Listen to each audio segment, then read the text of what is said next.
भ्रष्ट अफसर पर ईओयू के प्रहार को समझिए। दूसरी खबर जो हम आपको समझाएंगे वो होगी बिहार में बेलगाम हो गए बालू माफिया को समझिए।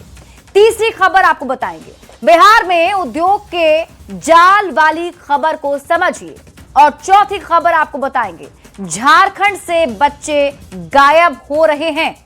ये सवाल भी पूछेंगे और आपको ये सवाल क्यों उठ रहे हैं ये भी समझाएंगे। लेकिन शुरुआत सबसे पहले बिहार में भ्रष्टाचार के खिलाफ चल रहे अभियान के बीच जमुई के कार्यपालक अभियंता गोपाल कुमार एक बड़े एक्शन के घेरे में आ गए हैं।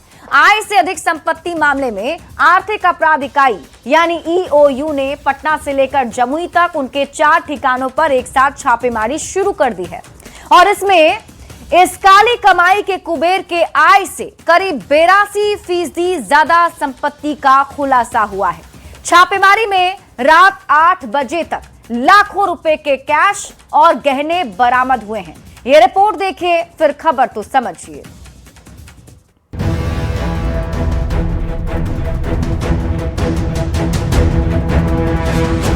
बिहार में भ्रष्ट अफसरों के खिलाफ पुलिस प्रशासन का शिकंजा लगातार कसता जा रहा है। तभी ऐसी तस्वीरें आपके सामने आ भी रही हैं। नोटों की ये गड्डियां देखकर आपकी आंखें फटी रह जाएंगी।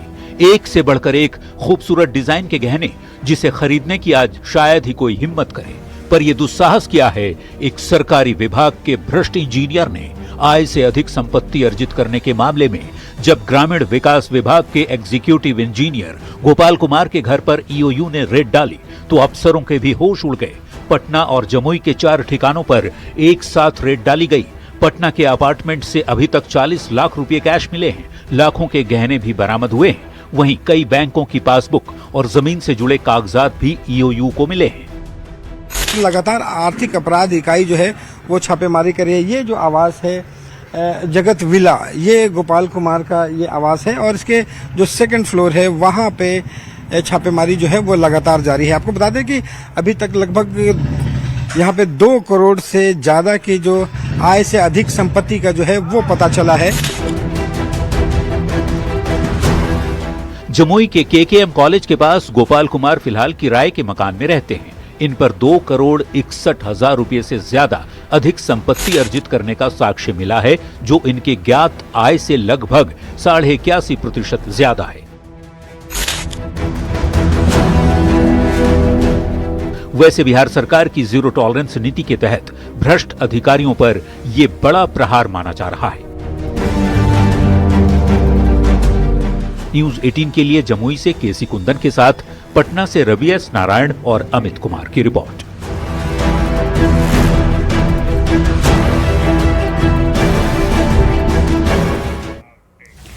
तो भ्रष्ट अफसरों पर लगातार बिहार में प्रहार जारी है। और अब इस बार जो भ्रष्ट अफसर जिन पर कार्रवाई शुरू की गई है उनका नाम है गोपाल कुमार। अब आपको पूरी खबर समझाते हैं। भ्रष्ट अफसर पर ईओयू के प्रहार को आप समझिए। देखिए, काली कमाई का कुबेर कहे जा रहे भ्रष्ट अधिकारी का नाम गोपाल कुमार है, जो जमुई के झाझा में ग्रामीण कार्य विभाग में इंजीनियर के तौर पर तैनात हैं। अब आप सोचेंगे कि गोपाल कुमार के ठिकानों पर रेड क्यों पड़ी, तो इसका जवाब है इनके पास आय से 81.5% अधिक संपत्ति की जानकारी मिली है। अब आप ये भी जान लीजिए कि कहां-कहां छापेमारी हुई। तो इनके पटना और जमुई के ठिकाने पर 4 जगहों पर रेड की गई है। अब ईओयू की जांच में क्या मिला वो भी जान लीजिए। तो पटना स्थित ठिकाने से 40 लाख कैश मिला है, जेवर मिले हैं। ये आंकड़ा आपको शनिवार दोपहर तक का बता रहे हैं। अब जबकि छापेमारी के दौरान कैश के अलावे अकूत संपत्ति का पता चला है, तो ऐसे में समझना जरूरी है कि कैसे काली कमाई करते हैं ये इंजीनियर। तो आपको बता दें, टेंडर की जानकारी बिचौलियों के जरिए ठेकेदारों तक पहुंचाते हैं, जिससे काली कमाई होती है। इसके अलावा ठेकेदारों से कमीशन लेकर टेंडर ये पास कराते हैं, इससे इनकी कमाई होती है। योजनाओं की गुणवत्ता जांच में मिली भगत करते हैं, जिससे ये एक्स्ट्रा कमाते हैं। पुराने या फिर अधूरे प्रोजेक्ट को नया दिखाकर सरकार से फंड ले लेते हैं। माप पुस्तिका यानी एमबी में फर्जी एंट्री कर भुगतान को बढ़ा दिया जाता है। अधिकारियों, ठेकेदारों और सप्लायरों की मिली भगत होती है, जिससे ये इंजीनियर कमाई करते हैं। अब आप खबर तो समझिए, किन योजनाओं से सबसे ज्यादा काली कमाई के आरोप हैं? तो ग्रामीण सड़क निर्माण, इसके अलावा पुल पुलिया की परियोजनाएं, इसमें भी ज्यादा काली कमाई होती है।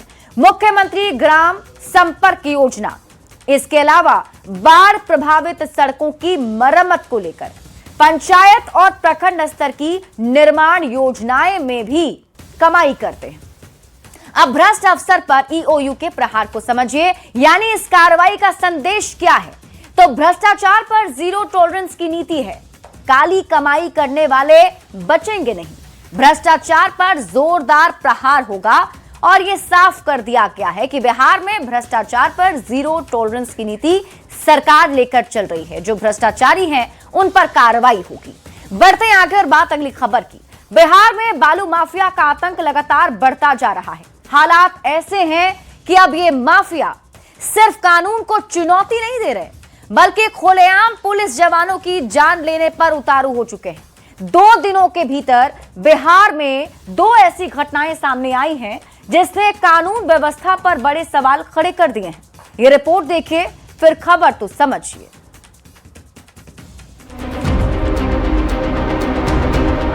सासाराम और नवादा की ये तस्वीरें बताने के लिए काफी है कि बिहार में बालू माफिया की चलती है।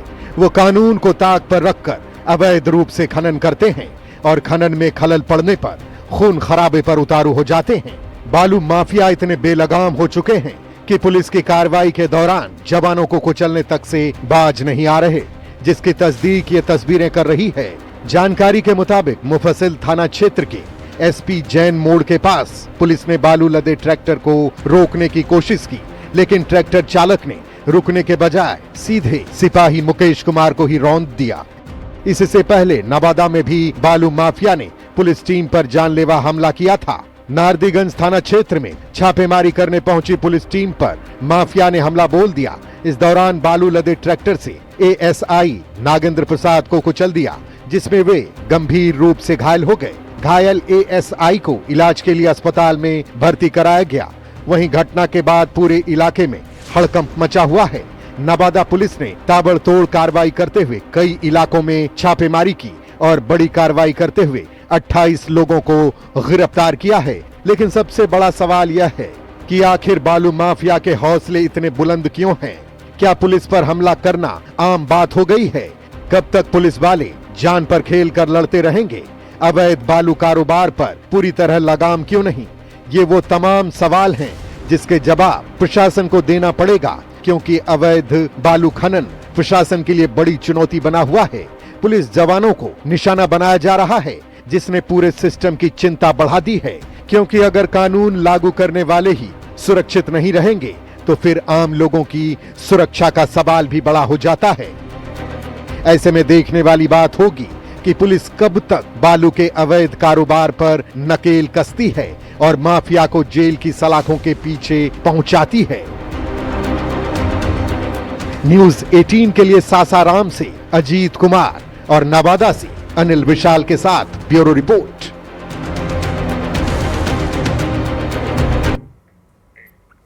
तो बालू माफिया पुलिस के लिए अब एक चुनौती बनते चले जा रहे हैं, और ना सिर्फ चुनौती बल्कि अब ये सीधे जवानों पर, पुलिस पर प्रहार भी कर रहे हैं। अब आप पूरी खबर समझिए। क्या बिहार में बेलगाम हो गए हैं बालू माफिया? ये सवाल इसलिए पूछा जा रहा है क्योंकि अब बालू माफिया जो हैं वो इतने बेखौफ हो गए हैं कि पुलिस पर सीधे हमला किया जा रहा है। अब आपको बताते हैं कि बालू माफिया ने कब कब पुलिस पर हमला किया है, क्योंकि ये कोई पहला मामला नहीं है। इससे पहले भी ये बातें, ऐसे मामले सामने आ चुके हैं। शुरुआत सबसे पहले 14 नवंबर 2023 की तारीख से करते हैं, जब गरही जमुई में एसआई टीम को ट्रैक्टर से रौंदा गया था। इसके बाद 19 जुलाई 2024 को मिसकौर नवादा में पुलिस पर हमला किया गया, जिसमें 2 जवान घायल हो गए। 28 फरवरी 2025 में मलयपुर जमुई में अवैध खनन की जगह पर फायरिंग हुई है, जिसमें कई लोगों के उस वक्त भी घायल होने की जानकारी मिली थी। 11 फरवरी 2025 को चकवारा मुंगेर में छापेमारी के दौरान पत्थरबाजी की गई थी। फिर 1 सितंबर 2025 की तारीख बांका जमुई बॉर्डर पर जमुई टीम पर हमला किया गया था, जिसमें एक युवक को गोली भी लग गई थी। 25 जनवरी 2026 लकड़ी कोला बांका अवैध खनन रोकने गई टीम पर पथराव हुआ, जिसमें हवलदार घायल हो गए थे। इसके बाद 7 मार्च 2026 की तारीख, जिसमें सारण में खनन विभाग पुलिस टीम पर जानलेवा हमला किया गया था। फिर 17 मार्च 2026 की तारीख, जब रानी तालाब पटना इलाके में बालू माफिया ने सोन नदी के घाट पर फायरिंग की थी, 6 पुलिसकर्मी घायल हो गए थे। 13 मई 2026 की तारीख नवादा में पुलिस टीम पर हमला बालू माफिया ने किया, जिसमें एसआई घायल हो गए थे। 16 मई 2026 की तारीख सासाराम में सिपाही को ट्रैक्टर से बालू माफिया ने रौंद दिया। अब आप खबर तो समझिए, बिहार में क्यों बेलगाम हो गए हैं बालू माफिया। देखिए, बिहार में अवैध बालू का कारोबार हजारों करोड़ का है। अवैध खनन से बालू माफिया अकूत संपत्ति अर्जित करते हैं, अकूत पैसा कमाते हैं। अवैध बालू खनन का खेल मिलीभगत से होता है, और ये मिलीभगत राजनीतिक और प्रशासनिक संरक्षण और रिश्तेदारी का होता है। पकड़े जाने के बाद भी सजा होने में देरी होती है। अधूरी कार्रवाई से माफिया के अंदर का डर खत्म हो जाता है, और यही वजह है कि बिहार में बालू माफिया बेखौफ हो गए हैं। बढ़ते हैं आगे और बात अगली खबर की। बिहार में उद्योगों का जाल बिछाने की दिशा में तेजी से काम हो रहा है। बिहार में 2 सीमेंट फैक्ट्री लगाने की स्वीकृति मिल गई है, जिसकी जानकारी खुद सीएम सम्राट चौधरी ने दी है। सीएम ने बताया कि मुजफ्फरपुर और किशनगंज में डालमिया और अंबुजा सीमेंट की बड़ी इकाइयों को स्वीकृति मिल गई है। ये रिपोर्ट देखिए, फिर खबर तो समझिए।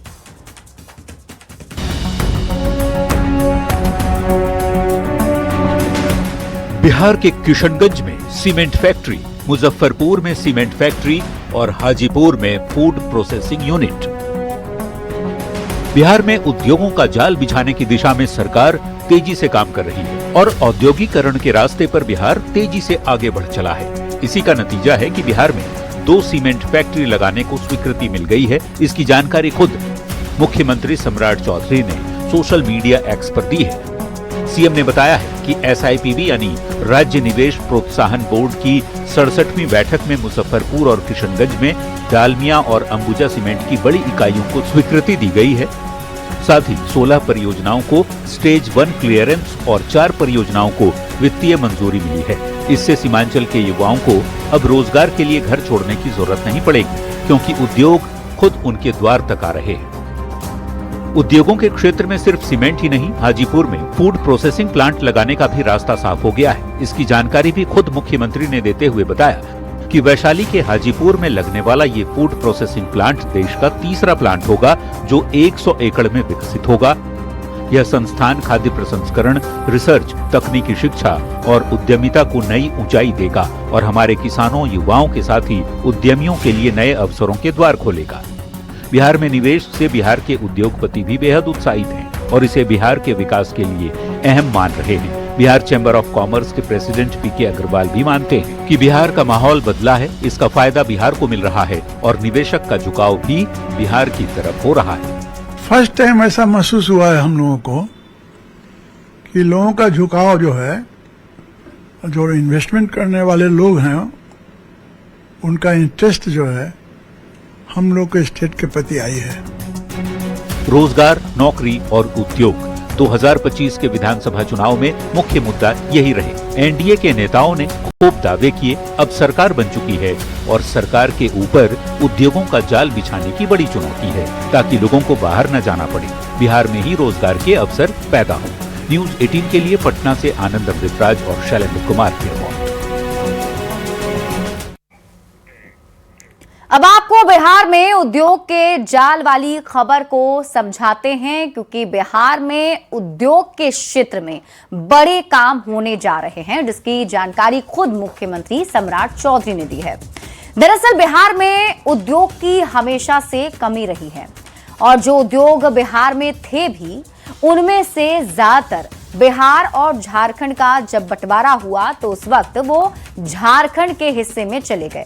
ऐसे में उद्योग की कमी की वजह से बिहार के लोगों को रोजगार के लिए बाहर जाना पड़ता है। यही वजह है कि हमेशा से पलायन और रोजगार बिहार में बड़ा मुद्दा रहा है।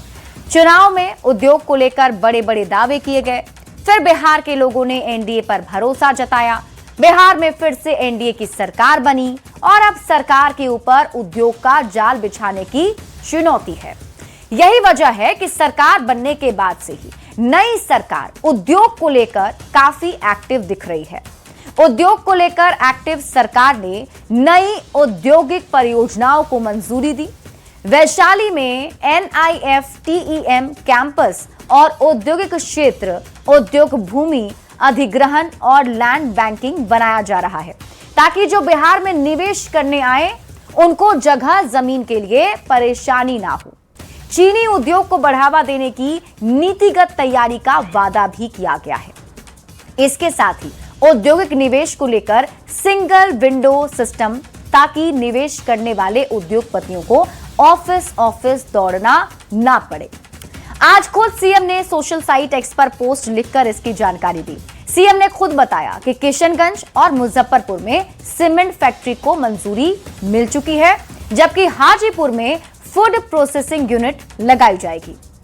नमस्ते इंडिया डेयरी योजना के तहत बेटा पटना में डेयरी प्लांट को मंजूरी मिली है, जिसमें 100 से 350 करोड़ रुपए का निवेश होगा।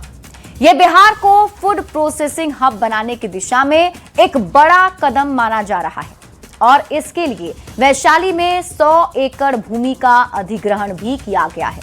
तो ऐसे में अब सम्राट सरकार उद्योग को बढ़ावा देने में लगी हुई है और ताकि लोगों को बिहार में ही रोजगार मिल सके और सरकार अपना वादा पूरा कर सके। बढ़ते आगे और बात करते हैं 9 मई से लापता रांची की मासूम अदिति की, जो कई दिन बीत जाने के बाद भी अब तक नहीं मिल पाई है। अब तक बच्ची का कोई सुराग नहीं मिला है। पुलिस हर एक एंगल से जांच की बात कह रही है, लेकिन सवाल यह है आखिर एक 18 महीने की मासूम जमीन से ऐसे कैसे गायब हो जाती है और अब तक उसका सुराग क्यों नहीं मिल पा रहा है। ये रिपोर्ट देखिए।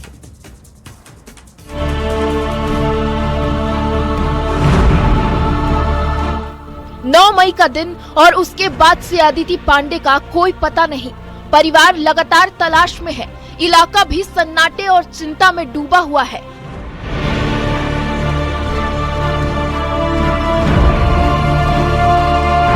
हर बीतता दिन उम्मीद को कमजोर कर रहा है और सवालों को मजबूत।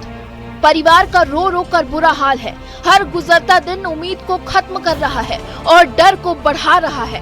बेबस माँ अब सिर्फ एक ही सवाल पूछ रही है, अदिति आखिर गई तो गई कहाँ और कब तक मिलेगी। तो यही अपील करना चाह रहे हैं कि अभी तक जो भी हो रहा है थोड़ा और जोरों शोरों से करे, क्योंकि अभी तक 8 दिन हो चुका है, अभी तक कुछ अता पता नहीं चला है उसका।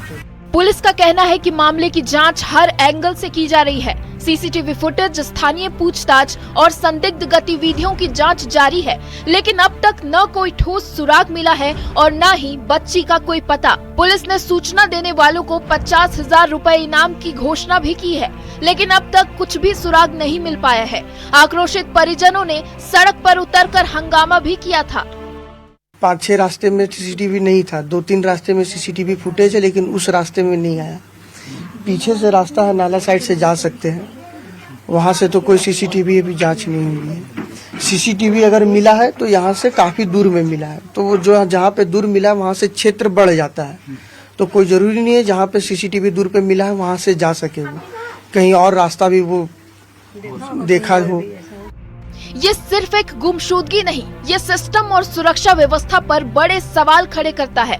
18 महीने की बच्ची आखिर अचानक कैसे गायब हो गई? परिवार को अब सिर्फ एक जवाब चाहिए कि अदिति कहाँ है।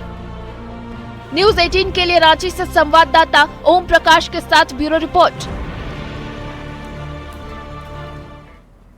तो हर कोई बस एक ही सवाल पूछ रहा है कि आखिर अदिति कहाँ है, और आपको हम पूरी खबर समझाते हैं, टाइमलाइन बताते हैं कब क्या हुआ।